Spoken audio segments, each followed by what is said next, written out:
Now, our conversation in the studio this morning is on self-employment and more so the transition from employment to entrepreneurship. And joining us in the studio this morning is a young millionaire, Samson Kariuki. Samson, thank you very much for joining us in studio this morning. Welcome, Michelle. Right. So you are a young millionaire who earns millions per month from rental houses, but it's not always been like this. Talk to us about your humble beginnings. Where did you start? How was it growing up for you? It's not been easy for me. I started from a humble background, born in Muranga and raised by an average parent who was struggling to make me go to school. But that has not deterred me at all, because I've risen from a humble background up to where I am today.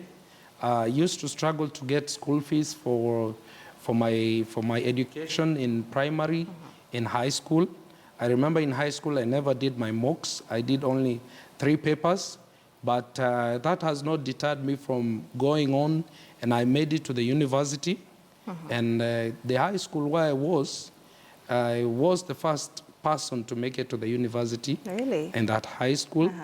And I'm glad we were 2 of us, myself and another young man. We struggled very hard to change the culture of the school, whereby people used to joke around and never used to make it to the university. But I worked very hard, and after the university, I also struggled. I tarmacked for about 2 years, 3 years, doing just these simple jobs of earning 10,000 a month.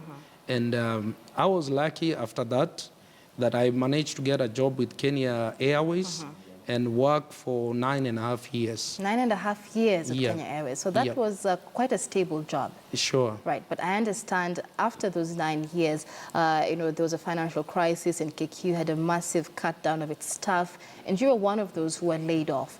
Talk to us about that experience, assuming that this is a job that you depended on for your livelihood. How was it to lose that job? It was traumatizing. Because I was a hard-working person, and I was good at my job. I had so many compliments, and I remember in 2012, I was in the group that got the compliment of the month. From the complaint of the month, or from the OTI, the opportunity to improve of the month, the worst complaint of a customer, and the same customer who had the worst complaint is the same customer who wrote for us the best compliment. And I took photos with the CEOs of the company, and that was in April 2012. Right.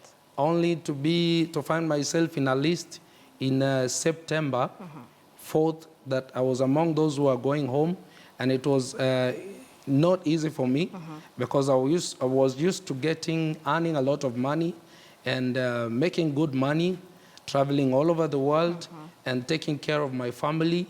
And it was not easy at all, from a good salary to nothing. So at one point, I was just sitting and watching TV, KTN, from morning to evening, not aware what was going to happen. And at that moment, I was able I knew almost every program which was coming from this time to this time.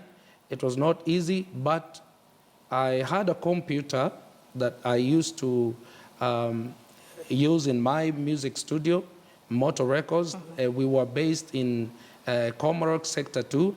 And at that point, I just delved into my computer and taught myself some softwares. And I decided I am going to restart the studio, Motor Records, which I had closed because of some problems with the landlady in Comoros. So you had a passion in music? I have a passion in music. So it's at that moment, because I had closed down the studio in Sector 2, which I used to run when I was working for the airline, I decided to restart the studio and begin to record some artists and follow my passion. And up to now, I do not regret, because I'm making some good money. And as well, I had invested in real estate. Right. Yeah, I have some 2 apartments, and I'm not complaining because I have some good income from the apartments. And as well, I am able to get some income from my studio. And being a passion, I really love this job more than any other job. And I love it more than even flying. It was a good experience, traveling all over the world, but working for myself, I feel good. And just like Obama said when he came to Kenya, that opportunities of entrepreneurship are limitless. So when you work for yourself, you can earn $1 million a day. You can earn 10,000 a day. Right. You can earn 20,000 a day. But when I work for an airline, I'm called from my day off, and I'm only paid 1,000 Kenya shillings. You know? Right, and it's, you know, it doesn't compare. But let's go back to you talking about your job at KQ, 9 years there. And you know, a lot of people are struggling with that transition from employment to entrepreneurship. As soon as one gets employed, they get stuck in some sort of rut. They just, you know, they remain employees. But you say you had some savings, you had some investments. Talk to us about how important it is. You know, as much as you're employed, security is not guaranteed. Now, how important it is to have those savings and investments to help you transition to entrepreneurship? I would say it's so important to make a saving. It's very important. Even if you're earning 10,000, it's very important for you to save even 10%. 10% give to God, and help the poor. And, you know, that is what helps you in the rainy day. It's that saving, it's that investment that I did that helps me to stand up to date. It's that saving that I bought equipment from Dubai for my studio with my own saving that is keeping me afloat today, because I can be able to run my studio. Because when your job or your business goes down, it's what you have saved that helps you. And I remember when I started saving is when 8 cabin crew were sacked. It was traumatizing for me, but I realized in this job and in any job, there is no security. Anytime you can be laid off, anytime you can go home. So I began saving about 50,000 every month. And from that saving, I was able to buy some 2 plots along Kangundo Road, and I was able to take some loan and build my apartments. And that is what is making me stand up to date. All right. Because of that saving, it is very important. Because there are many people who blow up their salaries, who blow up their money. Then when they are laid off, they say, if I get another chance. I remember my colleague who told me, if I get another chance. But he was one of those who were affected. And I asked myself in my heart, will you get another chance? It may not be possible. It may not be possible. It may not be possible. Will you forever look, you know, are you forever on the hunt for a job? You know, it's good to have that stability for yourself. But let's talk about the fact that you make money not only from rental houses, but also from producing music, which is your passion. Let's get into how to make a fully fledged business out of a passion such as music. Because many times aspiring musicians would think, or aspiring music producers, you know, I'm not going into the corporate world, so to speak, so I don't need a business plan. I know they just go in and try to look for gigs, but how did you manage to make a fully fledged business that is still thriving? I believe to make it in your business, you must have passion for it. For me, music has been a passion since I was small. When I was being raised in up country, I used to play the drums, the local drum in church. I joined the choir. So for me, music has been a passion. When I went to the university, I pursued music. And up to date, some of those people we used to interact with, they ask me, are you still in music? I tell them, I'm still in music. Wait, did you pursue music as a course in university? And not quite. It's just a passion for me. Right, okay. Yeah. And out of that passion, I worked sometimes until midnight. I worked sometimes until 9 p.m. because it's a passion for me. And I feel good when my customers write me an SMS and say, I've not seen any producer who loves their music, their job as you do. Right. Yeah, I feel very good to see my customers happy. And something I've also learned from working for the airline is about customer service. It's exceeding your customers' expectations. Right. And one of the problems I realized with one of the leading music studios in Kenya is how they talk to their customers. At one point, I was their customer doing a video that was voted top 20 in East Africa in 2010, between 2010 and 2012. Right. And one of the things, their weaknesses, is that they have very poor customer service. So I said, I'm going to capitalize on what my competitors are not good at. So apart from making a good soundtrack, apart from making good music, You're offering excellent service. yes, I offer excellent service. I talk to my customers well. I keep good communication. I make them happy when they come to the studio. So for me, it's an experience for my customers. And this is they keep coming back. This is something you learned from KQ, Sure. the customer service. So then in a way, for those looking to transition from employment to entrepreneurship, they have something to learn from their current position. Sure. Anything you go through in life is a learning process. Right. So take the good things from what you're going through and try to use them in your future life. Yeah. All right, now talk to us about challenges you experienced, because entrepreneurship is not easy. It looks all glam now because you seem to have made it, but talk to us about the challenges before you hit your target. One of the challenges is capital. That is what you hear many people complaining about. Even sometimes for even the customers I do record, there are people, they have a dream, they want to record an album, but they don't have the cash. Some even ask me to sign them. And I do help some, and some I tell them you have to look for some money, because without money, it's just difficult to make it. For you to build a house, you need money. For you to qualify for credit, you must at least have something, you see?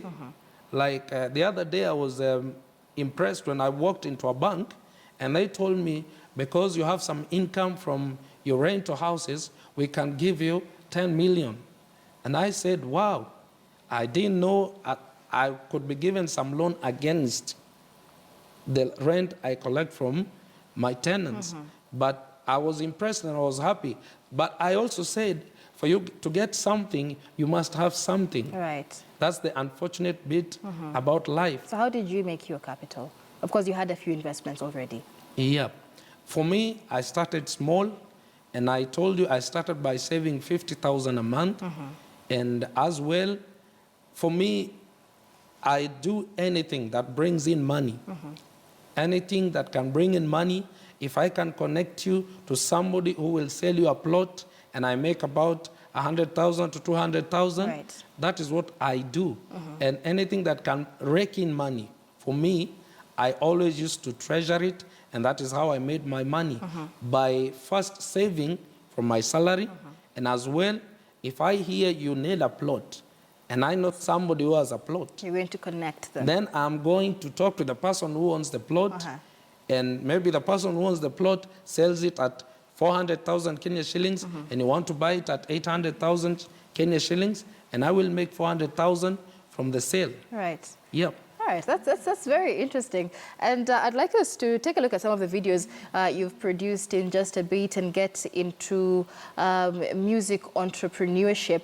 But, a lot of successful people say for you to be successful, for you to be a millionaire, you need to have at least 3 to 5 streams, 3 to 5 sources of income.